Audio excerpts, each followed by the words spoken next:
औज़ुबिल्लाहिमिनश्शैतानिर्रजीम बिस्मिल्लाहिर्रहमानिर्रहीम। आज का जो हमारा टॉपिक है final account chapter number 11 B com first के लिए ये सवाल है।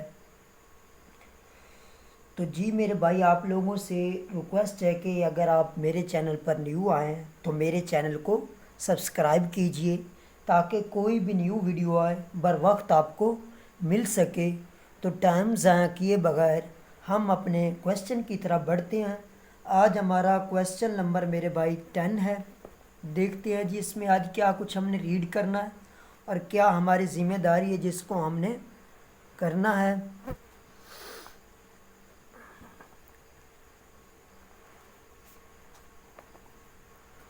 तो हमारा सवाल नंबर 10 जी देखते हैं जी। From the following trial balance of Suhel and company year are required to prepare trading and profit and loss account. एक हमने trading account, profit and loss account बनाना for the year ending 31 December 2005 and a balance sheet has at that date. इसी date पर हमने क्या करना है मेरे भाई, बैलेंस शीट भी तैयार करनी है। तो आप लोगों ने जब जाना है फाइनल एग्ज़ाम के लिए तो आपने साथ साथ लिखते जाना है। मैं बुक मतलब इस तरह थोड़ी सी ख़राब हो जाएगी, इस वजह से आप लोगों के पास तो पेपर होगा उसको मतलब कोई ऐसा इशू नहीं। तो जी शुरू करते हैं जी। सबसे पहले जो है जी आपके पास लैंड एंड बिल्डिंग है। तो मेरे भाई मैंने इंट्रो पर एक दो लेक्चर दिए, एक एडजस्टमेंट पर और एक तमाम चीज़ें भी कौन सी चीज़ किस जगह जानी है। अगर आप न्यू हैं तो वो दोनों लेक्चर लाजमी सुन लें ताकि आप लोगों को आसानी पैदा हो इन क्वेश्चन को करने की। सबसे पहले क्या जी, लैंड एंड बिल्डिंग ये आपके फिक्स एसेट के तौर पर बैलेंस शीट में कंसीडर किया जाएगा। उसके बाद प्लांट एंड मशीनरी ये भी फिक्स एसेट के तौर पर कंसीडर किया जाएगा बैलेंस शीट में। उसके बाद फर्नीचर एंड फिक्सचर ये भी आपके फिक्स एसेट के तौर पर कंसीडर किया जाएगा। उसके बाद आपका जी ओपनिंग स्टॉक आपका ट्रेडिंग अकाउंट के डेबिट साइड पर। उसके बाद ड्राइंग एंड कैपिटल, ड्राइंग भी आपकी लायबिलिटीज़ है और कैपिटल भी, लेकिन अमाउंट आपकी जो ड्राइंग की होती है वो डेबिट साइड पर दी होती है और कैपिटल की अमाउंट आपकी क्रेडिट साइड पर होती है।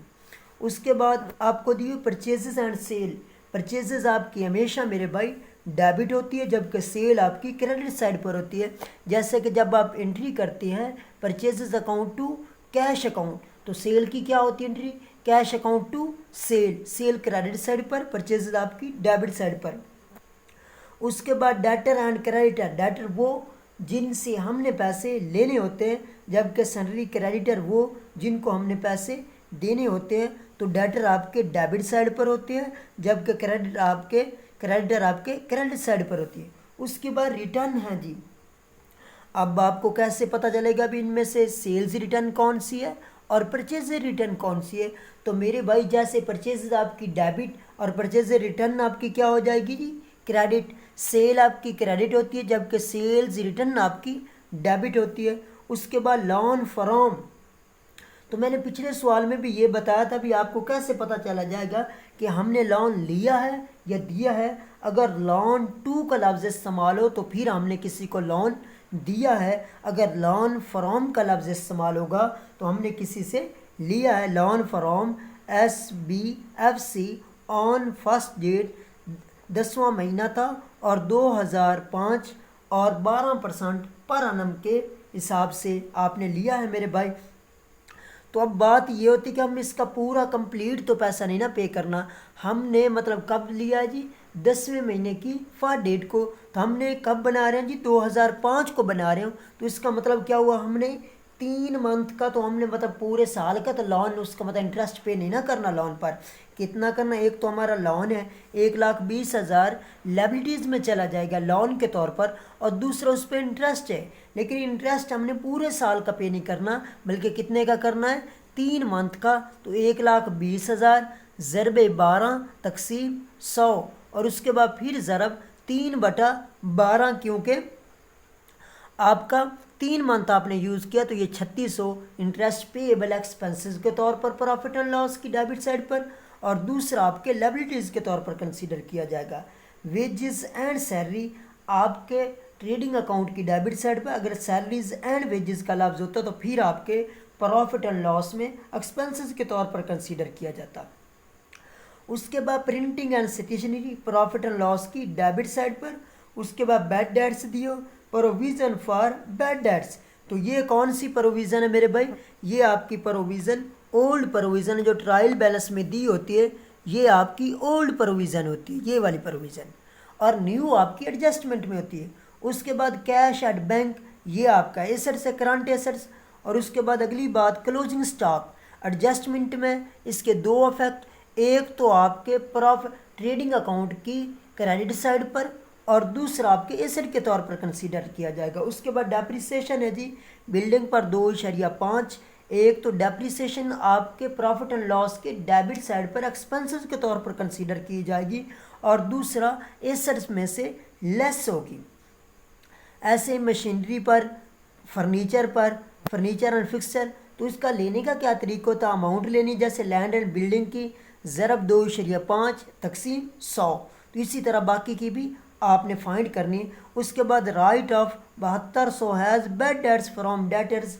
तो ये आपकी क्या होगी? Further additional. इसको दो नामों से मतलब बुलाया जाता है, फर्दर या एडिशनल, मतलब मज़ीद आपकी प्रोविज़न। इसका दो इफेक्ट होंगे, वो आपको बताता हूँ अभी। Maintain reserve for doubtful debits, तो ये आपकी न्यू प्रोविज़न है। तो जब आप बैड डेट्स की एडजस्टमेंट करेंगे तो सबसे पहले क्या लिखेंगे जी? बैड डेट्स की अमाउंट, ये वाली बैड डेट्स की अमाउंट है जी आपके पास 12,600। इसमें न्यू ऐड करनी होती है और ओल्ड ये वाली जो है प्रोविज़न फॉर बैड डेट्स ये लेस करनी होती है। लेकिन न्यू लेते वक्त आपने गलती करते, ज़्यादातर स्टूडेंट्स गलती करेंगे मेरे भाई, लेने से पहले आपके जो बैड डेट्स हैं, बैड डेट्स जब एडजस्टमेंट कर रहे हैं तो ये 7200 ये जो न्यू होती है ये आप डेटर पर लेते हैं। तो आपने डेटर की अमाउंट से ये 7200 लेस करने के बाद न्यू लेनी है। तो उसके बाद न्यू और एडिशनल के दो इफेक्ट्स, डेटर में से न्यू भी आप मतलब लेस करेंगे और एडिशनल भी लेस करेंगे। अब चलते हैं अपने क्वेश्चन की तरफ।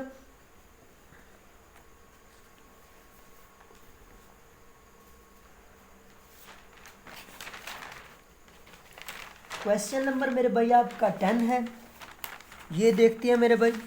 तो सबसे पहले आपने ऊपर क्वेश्चन नंबर 10 मैंने नाम भी दिया है, Suhail and company trading and profit and loss account for the year ending 31/12/2005।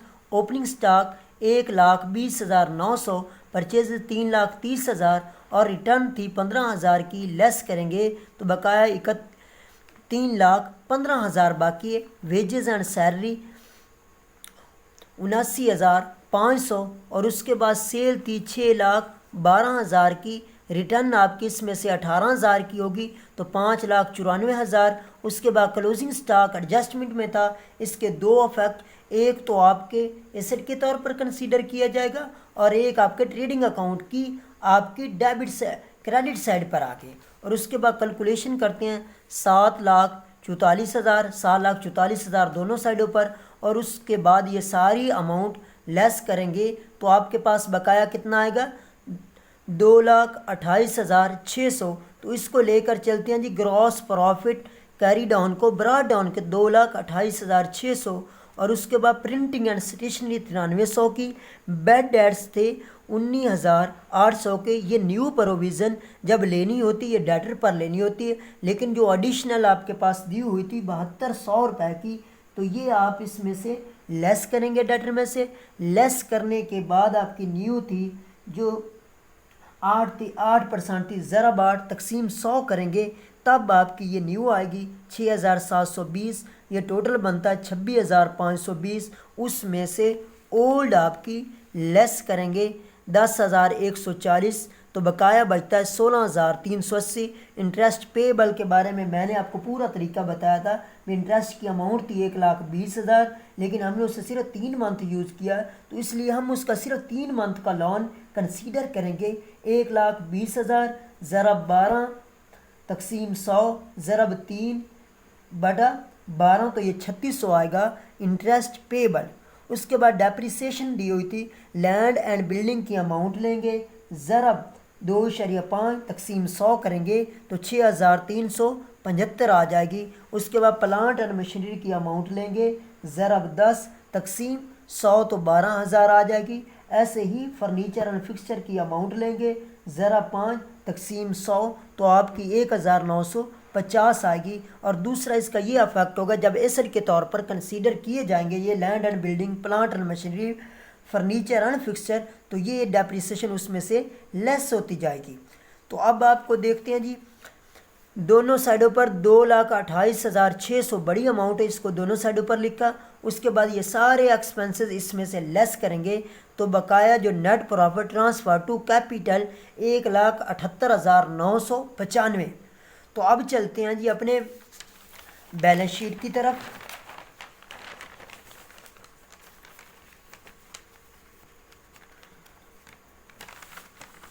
Balance sheet में सबसे पहले आपने जी नाम लिखना जी, सुहेल एंड कंपनी जी। उसके बाद जी बैलेंस शीट आ गया। उसके बाद for the year ending 31/12/2005 cash at bank था जी 77,640। उसके बाद ये डेटर की अमाउंट 91,200, इसमें से लेस करेंगे एडिशनल। तो जब आपने न्यू लेनी है तो इस 84,000 पर आपने लेनी है, ये होती है न्यू प्रोविज़न। उसके बाद न्यू प्रोविज़न भी इसमें से लेस करेंगे तो बकाया बचता है जी 77,280। उसके बाद क्लोजिंग स्टॉक जी 1,50,000 का। उसके बाद अगली बात करते हैं जी फिक्स एसेट की। लैंड एंड बिल्डिंग की अमाउंट थी 2,55,000, तो डेप्रिसिएशन इसमें से लेस करेंगे 6,375, तो बकाया बचता है 2,48,625। ऐसे प्लांट एंड मशीनरी की अमाउंट 1,20,000। उसके बाद डेप्रिसिएशन लेस करेंगे 12,000 तो 1,08,000। ऐसे ही फर्नीचर एंड फिक्सचर की अमाउंट 39,000 लेस करेंगे डेप्रिसिएशन 19,000, 1,950, तो बकाया बचता है 37,050 रुपये। ऐसे अब लायबिलिटीज साइड पर चलते हैं जी। करंट लायबिलिटीज़ में इंटरेस्ट पेएबल जो हमने 3 मंथ का पे भी करना और लोन भी का भी 3,600। उसके बाद सैलरी क्रेडिटर 72,000 के। लॉन्ग टर्म लायबिलिटीज़ में लोन फ्रॉम हमने किसी से लोन लिया था, SBFC कंपनी का नाम है, 1,20,000।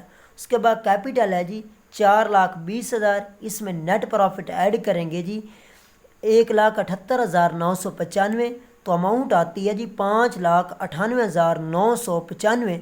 तो लेस करते हैं इसमें से ड्राइंग 96,000 की, तो 5,02,995, 5,02,995 अमाउंट। अब आती है कैलकुलेशन की बारी। अगर आपकी लायबिलिटी साइड और एसेट साइड बराबर है तो समझ लीजिए कि आपका सवाल बिल्कुल ठीक है, वरना आपसे कहीं ना कहीं गलती सरजद हुई है।